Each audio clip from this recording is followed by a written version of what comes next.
किसी गांव में एक बुढ़िया और उसके पुत्र रहते थे। बुढ़िया की आखिरी इच्छा थी कि वह अपने पुत्र का बड़े धूमधाम से शादी करवाए एवं मरने से पहले अपने पोता पोती को गोद में जी भर के खिला ले। और जल्दी बुढ़िया का एक इच्छा पूरा हुआ। उसके घर में एक बहुत ही सुंदर, सुशील एवं शालीन स्वभाव की पुत्र वधू आई। पुत्र वधू बहुत ही धार्मिक स्वभाव की स्त्री थी, परंतु शादी के कई साल बीतने पर भी बुढ़िया की पोता पोती को गोद में खिलाने का सौभाग्य प्राप्त नहीं हुआ। अतः बुढ़िया ने अपने पुत्र की दूसरी शादी करवा दी।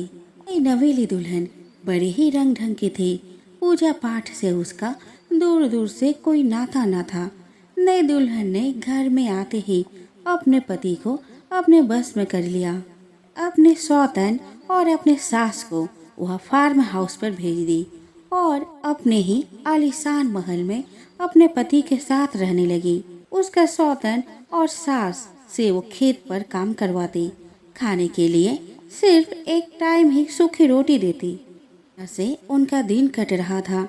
एक दिन बड़ी बहू अपने भाग्य पर रो रही थी कि तभी एक सफेद साड़ी पहने बुढ़िया उसके पास आई और उसे 11 माता का व्रत करने को कहा और साथ ही उसने उसके पूजन विधि भी बताई और पूजन विधि बताकर वह अंतर ध्यान हो गई।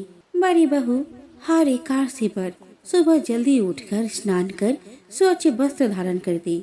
उसके बाद विष्णु की कथा सुनती, उनकी पूजा करती, उन्हें पीले रंग की पुष्प माला, तिलक, तुलसी दल, पंचामृत तथा भोग अर्पित करती। वह निर्जला व्रत रखती। करते करते कई एकादशी बीत गई। 11 माता की कृपा से एक दिन बुढ़िया माँ के पुत्र यानी उसके पति गलती से ही सही अपने बड़ी बीवी के पास आ गया। 11 माता की कृपा से बड़ी बहू गर्भवती हो गई। उधर छोटी बहू भी पेट से थी। 9 महीने बाद बहुओं ने एक एक पुत्र को जन्म दिया। बुढ़िया की आखिरी इच्छा भी पूर्ण हुई और वह खुशी खुशी परलोक धाम चली गई। इधर दोनों के बच्चे पलने लगे। एक बच्चा फार्म हाउस में और दूसरा बच्चा आलीशान महल में पलने लगा।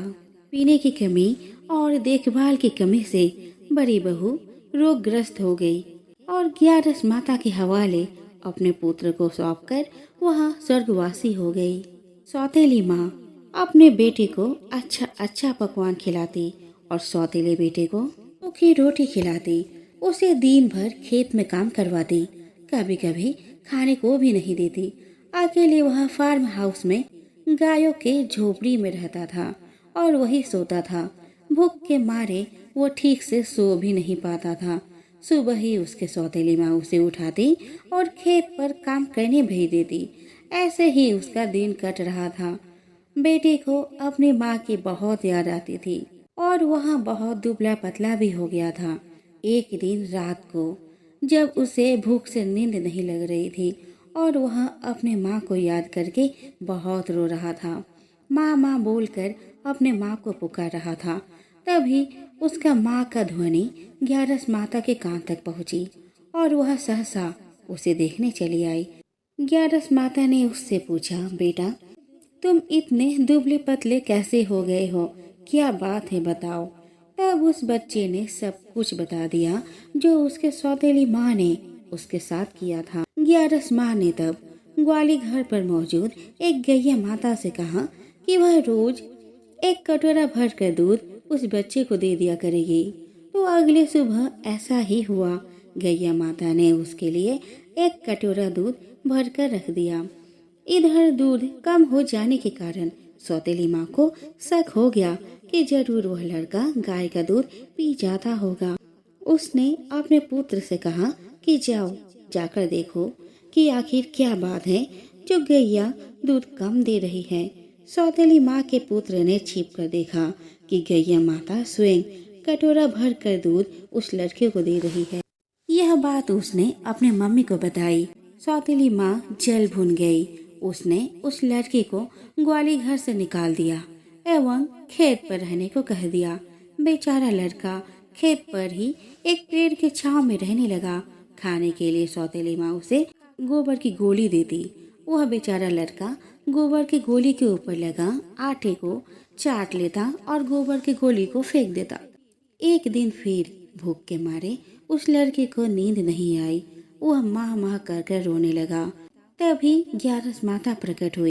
ग्यारस माता ने कहा कि बेटा तुम इधर आओ, ये दोनों पत्थर को उठा कर देखो। तो उस लड़के ने पहला पत्थर को उठाया तो उसने पाया कि वहाँ स्वादिष्ट भोजन रखा हुआ था, और दूसरा पत्थर को उठाया तो वहाँ पे ठंडे पानी का कुआं था। तब ग्यारस माता ने कहा बेटा तुमको जब जब भूख लगेगी तब तब तुम यहाँ आकर पत्थर हटाकर खाना खा लेना। इस प्रकार कुछ दिन बीत गए। उसके सौतेली माँ ने देखा कि क्या बात है, दिन पर दिन उसका सौतेला बेटा इतना तंदुरुस्त होते जा रहा है और मेरा बेटा दुबला पतला होते जा रहा है। आखिर क्या बात है? उसने अपने बच्चे को उस पर नजर रखने को भेजा।